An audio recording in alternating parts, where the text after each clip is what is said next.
स्वागत छ साथीहरू नेपाली ज्ञान च्यानलमा। म सुनिल।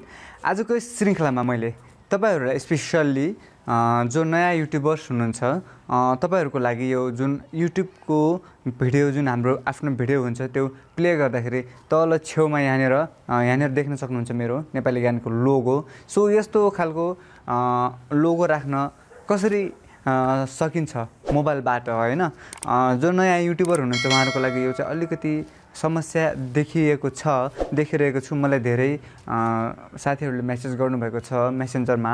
सो आजको यो छोटो भिडियो तपाईको लागि रहेको छ स्पेशल्ली। सो यो फोटो राख्नको लागि के कुराहरू चाहिन्छ त्यो म बताउने नै छु। सो आजको श्रृङ्खला म सुरु गर्छु। त्यसभन्दा अगाडि नेपाली ज्ञान च्यानलमा नयाँ भिजिटर हुनुहुन्छ, नयाँ भ्युअर हुनुहुन्छ र अहिलेसम्म यस च्यानललाई सब्स्क्राइब गर्नुभएको छैन भने पनि तपाईले च्यानल सब्स्क्राइब अवश्य गर्नुहोला र भिडियोलाई अन्तिमसम्म हेर्नुहोला। एकदम काम लाग्ने उपयोगी एपिसोड रहेको छ यो। जो नयाँ युट्युबर हुनुहुन्छ र जसले मेरो युट्युबबाट पैसा कमाउने तरिकाको पार्ट 2 भिडियो बुझ्नुभएको छैन उहाँहरुको लागि यो भिडियो स्पेशल रहेको छ। सो स्पेशल्ली यो लोगो राख्ने सम्बन्धीमा। सो साथीहरु भिडियोलाई मन परेमा लाइक चाहिँ अवश्य गर्नुहोला र तपाई जस्तै नयाँ युट्युबर साथीहरुसँग यो भिडियो यो एपिसोड शेयर गर्नुहोला भन्दै लाग्छु आजको यो श्रृङ्खलातर्फ। साथीहरु यहाँनिर चाहिँ अलिकति ध्यान दिनुपर्ने कुरा के छ भने यो जुन यहाँनिर देखिरहेको छ यो लोगोको लागि चाहिँ खास के कुरा आवश्यक पर्छ भन्ने कुरा मेन कुरा चाहिँ के हो भनेपछि तपाईको फोटो चाहिँ स्क्वायरमा हुनुपर्छ है। लम्बाइ र चौडाइ बराबर भएको फोटो हुनुपर्छ। सो साथीहरु लाग्छु म अहिले चाहिँ मोबाइलको स्क्रिनतर्फ। साथीहरु यहाँनिर स्पेशली ध्यान दिनुपर्ने कुरा के छ भनेपछि सर्वप्रथम आफ्नो लोगो चाहिँ आफ्नो च्यानलको लोगो अथवा तपाईले जे कुरा ब्रान्डिङमा राख्न लाग्नु भएको छ। ब्रान्डिङ भनेपछि यो जुन मैले भनेको थिए लोगो भनेर त्यसलाई ब्रान्डिङ भन्दछ। त्यो ब्रान्डिङको लागि त्यो बनाउनलाई ब्रान्डिङ भनिन्छ। सो ब्रान्डिङको लागि आवश्यक पर्ने तपाईको लोगो अथवा तपाईको फोटो जे छ त्यो खोल्नु सर्वप्रथम आफ्नो मोबाइलमा र यहाँनिर तपाईले एडिट गर्नुपर्ने छ। एडिट गरिसकेपछि यहाँनिर क्रप एन्ड रोटेट भन्ने अप्सन छ, यसमा क्लिक गर्नु होला। यसमा क्लिक गरिसकेपछि तपाईले यसलाई स्क्वायरमा क्रप गर्नुपर्ने छ।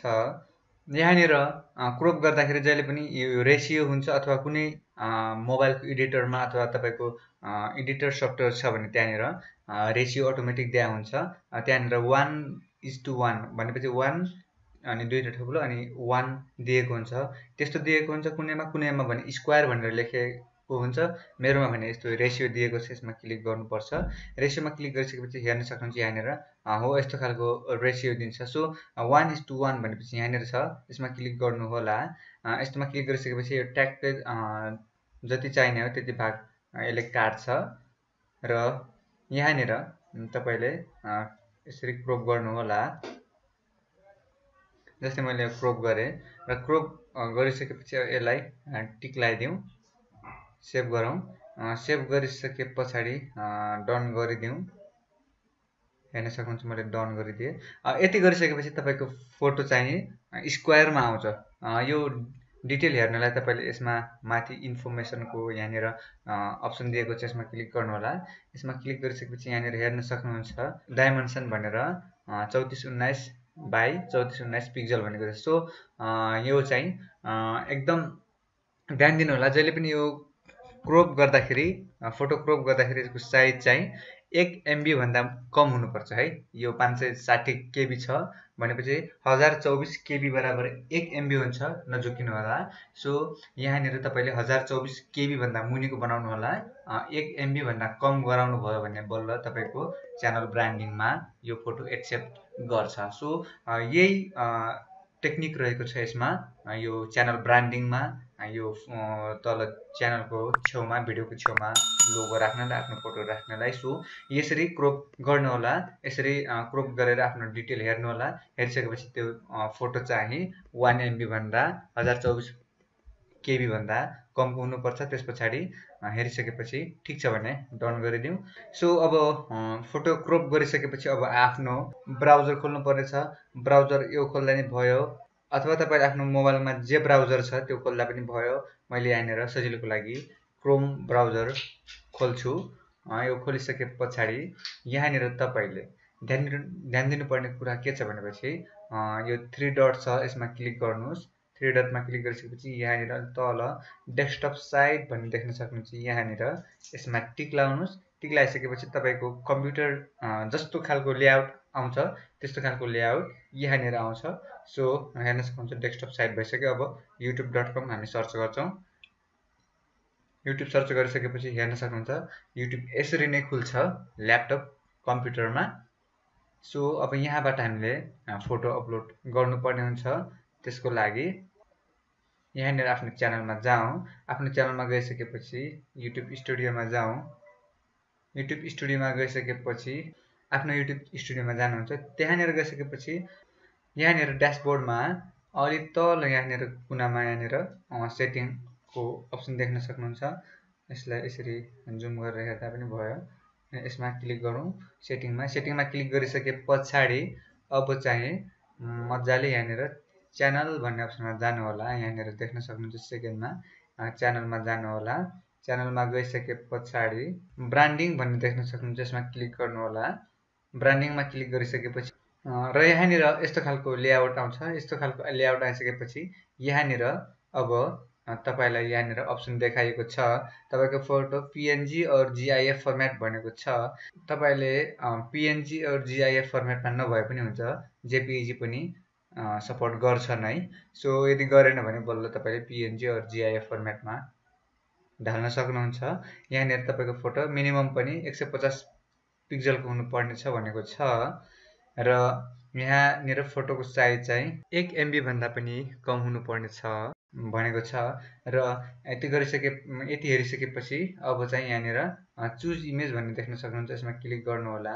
चुज इमेजमा क्लिक गरिसकेपछि तपाईले आफ्नो फोटो जुन क्रप गर्नुभएको थियो त्यो फोटोले यहाँनिर अपलोड गर्नुपर्ने छ। चुज इमेजमा गइसकेपछि अब यहाँनिर तपाईको लोगो सिलेक्ट गर्नुस्। सिलेक्ट गरिसके पछाडि माथि डन छ, डनमा क्लिक गर्नुस् र हेर्न सक्नुहुन्छ यहाँनिर देखिएको छ स्याम्पल। मैले तपाईलाई देखाउन चाहे, हेर्न सक्नुहुन्छ आइसकेको छ लोगो। सो यति गरिसकेपछि यहाँनिर चाहिँ तपाईलाई तीनवटा अप्सन देखाएको छ। एन्ड अफ भिडियो भनेको छ। सो यो एन्ड अफ भिडियो भनेपछि तपाईको जुन भिडियो प्ले हुन्छ, प्ले भइसकेपछि अन्तिमको 15 सेकेन्ड मात्र देखिन्छ यो भनेको। र यसैगरी कस्टम स्टार्ट टाइम भनेको छ। यो चाहिँ तपाईको आफ्नो भिडियोमा तपाईले कुन समयमा कहाँनिर देखाउने भनेर तपाईले आफ्नो समय, आफ्नो टाइम यहाँनिर इनपुट गर्नुपर्छ। त्यो समयभित्र मात्रै यसले भनेपछि युट्युबले तपाईको जुन यो ब्रान्डिङ छ, लोगो छ, त्यहाँ त्यो समयमा देखाउने गर्दछ। यहाँनिर अर्को अप्सन रहेको छ इन्टायर भिडियो। इन्टायर भिडियो भनेपछि तपाईको भिडियो जति लामो रहेको छ, जति मिनेटको तपाईको भिडियो छ, त्यो सम्पूर्ण समयभरि सम्पूर्ण पुरा भिडियो नसकिदासम्म तपाईको भिडियोमा यो रहिरहन्छ। सो यहाँनिर एउटा बेनिफिट चाहिँ तपाईले फाइदा चाहिँ इन्टायर भिडियो गर्दाखेरि हुन्छ। यहाँबाट जो भिडियो हेरिरहेको हुन्छ, जो तपाईको भ्युअर्सहरु हुनुहुन्छ, उहाँहरुले यहाँबाट सब्स्क्राइब गर्न पनि मिल्छ। सो यति गरिसकेपछि यहाँनिर सेभ गर्न होला। तपाईको भिडियोमा तपाईको लोगो आउँछ। सो यही नै मेन थीम थियो आजको। अलराइट साथीहरु, तपाईहरुले भिडियो बुझ्नु भयो होला, यसबाट ज्ञान प्राप्त गर्नुभयो होला कि कसरी यहाँनिरको लोगो एड गर्न सकिन्छ भनेर। सो आजको श्रृंखलालाई मन परेको छ भने लाइक चाहिँ अवश्य गर्नु होला र कसलाई यो भिडियो आवश्यक थियो कमेन्ट बक्समा पनि छोड्नु होला र जसले अन्तिमसम्म भिडियो हेर्दै हुनुहुन्छ र भिडियो मन परेको छ भने लाइक गर्न चाहिँ नछुटाउनु होला र साथीहरुसँग पनि शेयर गर्न नछुटाउनु होला जसलाई यो भिडियो आवश्यक छ ठान्नुहुन्छ। सो आजको श्रृंखलालाई म यही समाप्त गर्न चाहन्छु र भेटौँला यस्तै नयाँ जिज्ञासामूलक भिडियोमा।